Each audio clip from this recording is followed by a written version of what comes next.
No. No, don't.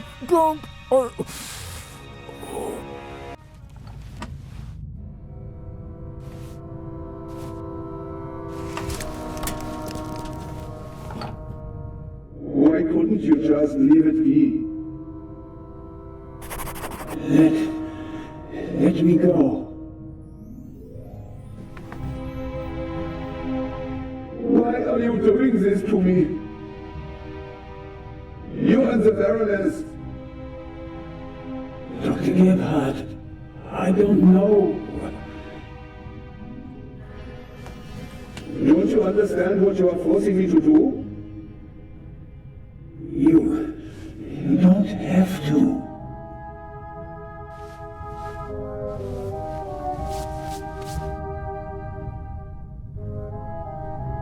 It is almost over. You won't feel a thing. I am sorry you have to see all this. I should have used more chloroform.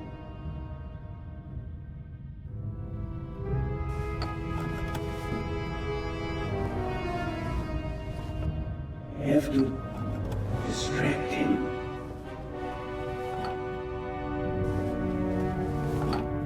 Chloroform? I had it in my bag, just in case. You were supposed to be asleep. I am not a monster, you know? I have nothing against you. Nothing at all. But what can I do? You forced my hand. It's your fault. Yours alone.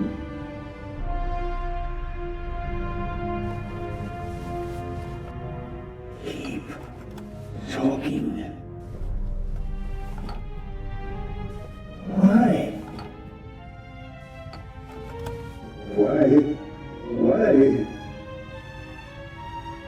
Why did the Baroness have to snoop around? Why did you have to snoop around?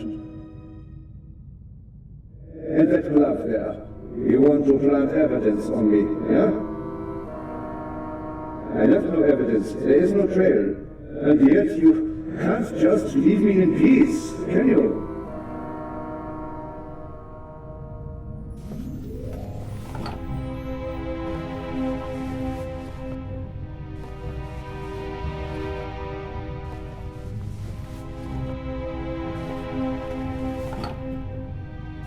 Chloroform.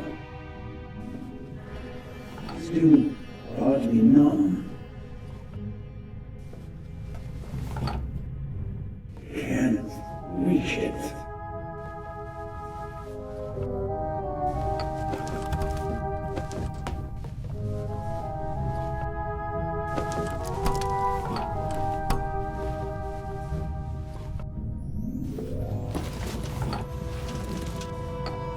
A pair of scissors.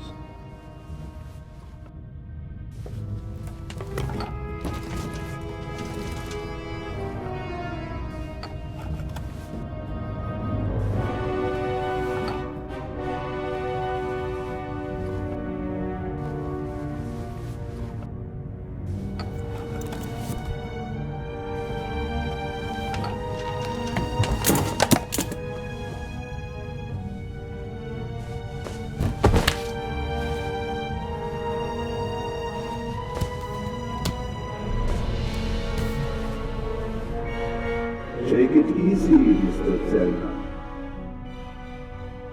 You will only hurt yourself. Shall we begin?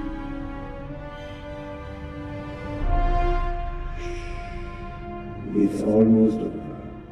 I will.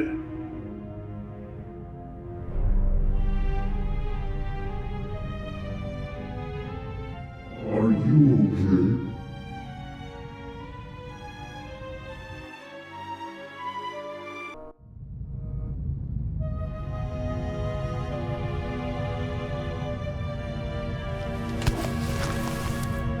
Thanks. A wet towel works miracles. I told you so.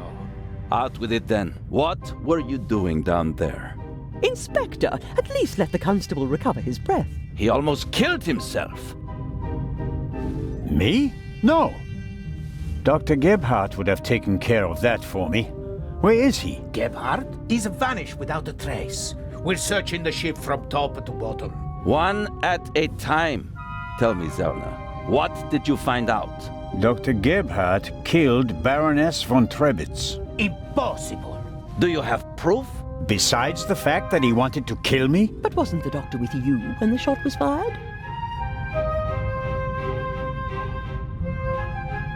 The shot that we heard was a recording. The Baroness had a tape recorder and good speakers in her cabin. Good enough to make the noise audible on the upper deck. Is that just your suspicion, or do you have proof? There's an audio tape in the medical center. The reel belongs to the tape player in the Baroness's cabin. And there's a sibling reel in her cabin that belongs to the recorder in the medical center. He recorded it in the cargo hold. His tape recorder has a microphone, and I removed a bullet from one of the boxes down there. And it came from the murder weapon? All right.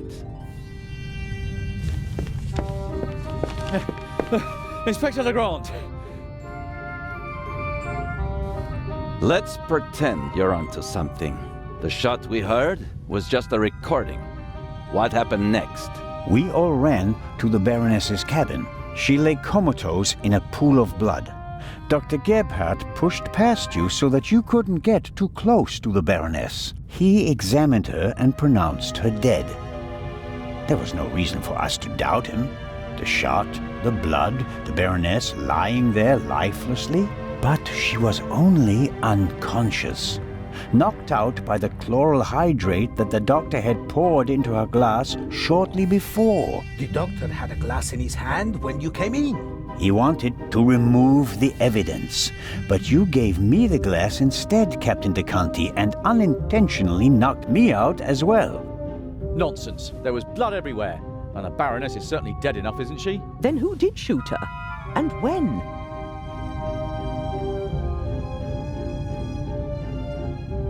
She wasn't shot. She was poisoned. And yet I saw the hole in her chest with my own eyes. Aha!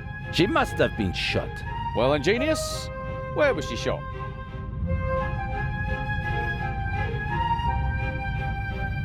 As I already said, it was Dr. Gebhardt.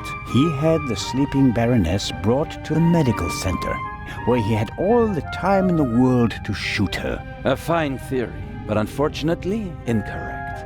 I examined the Baroness before she was taken away. She had a bullet wound in her chest.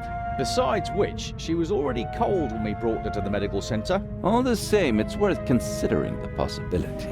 The doctor was alone in the cabin for a while. When the alarm went off, it was deafening. I couldn't even hear myself. And I found a pillow with burn marks. Could have been used to muffle a gunshot. And the blood? The blood wasn't real. Dr. Gebhardt mixed up a liquid that looked like fresh blood to the casual observer, but the liquid remained red instead of becoming darker and browner from exposure to the air. That meant he had to clean the body and get rid of the bedding. But the blood was already there when we first entered the cabin. Dr. Gebhardt was in the Baroness's cabin before the murder. He hid a surgical glove full of the red liquid under her sheet. The Baroness, dead tired, fell onto her bed. The glove burst and the blood spread across the bed. I found the burst glove in the medical center. But why did he do it? What was his motive? Inspector?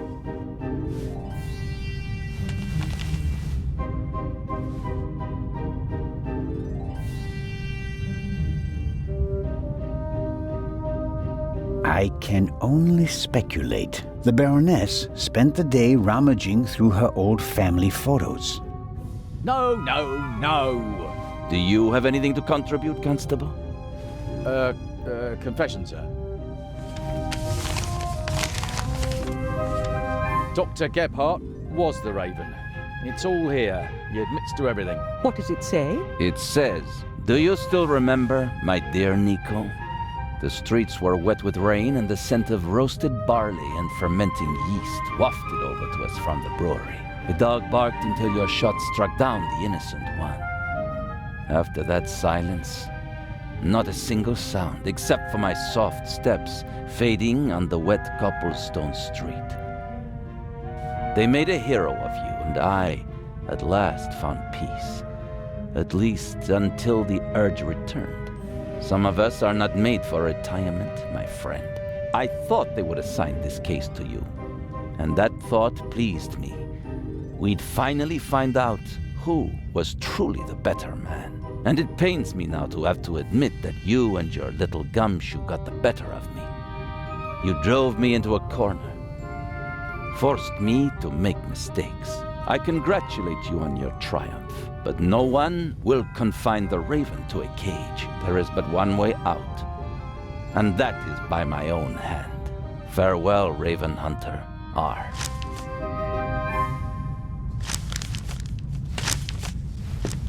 Inspector Legrand!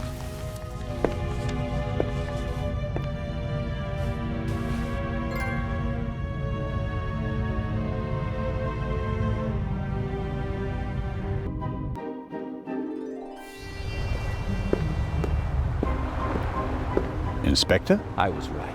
I told them all, over and over again. But no one would listen. You think that Dr. Gebhardt was really the Raven? The things Gebhardt describes in his letter aren't part of any police report. Only someone who was there would know them. Couldn't there have been others involved? One of the police, for instance. What if one of them changed sides? Why is it so hard for you to accept the simple truth? There was never a new Raven. There was only ever the old one. And that was Dr. Gebhardt. The modus operandi doesn't match. The Raven was not a killer. Legends are rarely what they seem to be, Constable Zellner. Then who was the man who was killed back then?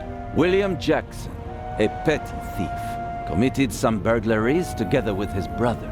Talented, but not world-class. And they thought he was the Raven. Some people thought it was part of his disguise. If you're a debonair master thief, what better disguise than pretending to be a common crook? From time to time you let them catch you pulling small jobs, and no one ever imagines you're capable of a major heist. But you didn't believe it. I had my doubts, but everyone congratulated me, and those doubts were pushed aside. It was like being caught in a storm, but eventually the storm passed and my doubts were still there. But not this time? No doubts telling you that Gebhardt isn't our man? It must be him.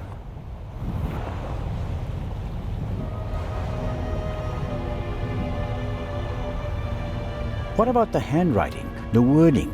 Does the farewell letter match the Raven's other letters? Yes, it's his handwriting, his words. I've read all the Raven's letters, all of them, over and over again. I never thought it was possible. A resurrected Raven. The Raven was never dead. I shot the wrong man. But that man had the stolen goods, didn't he? So he must have been in league with the Raven. One could hardly call him innocent. Where do we go from here? We deliver the eye and then I'll contact Paris. The task force will compare all of Gebhardt's known residences with the Raven's activity. And if there are any inconsistencies? You're welcome to keep an eye on the safe if you can't let it go. The ship will remain in Cairo for 1 day. That's all the time you'll have to catch your own Raven. I already have mine.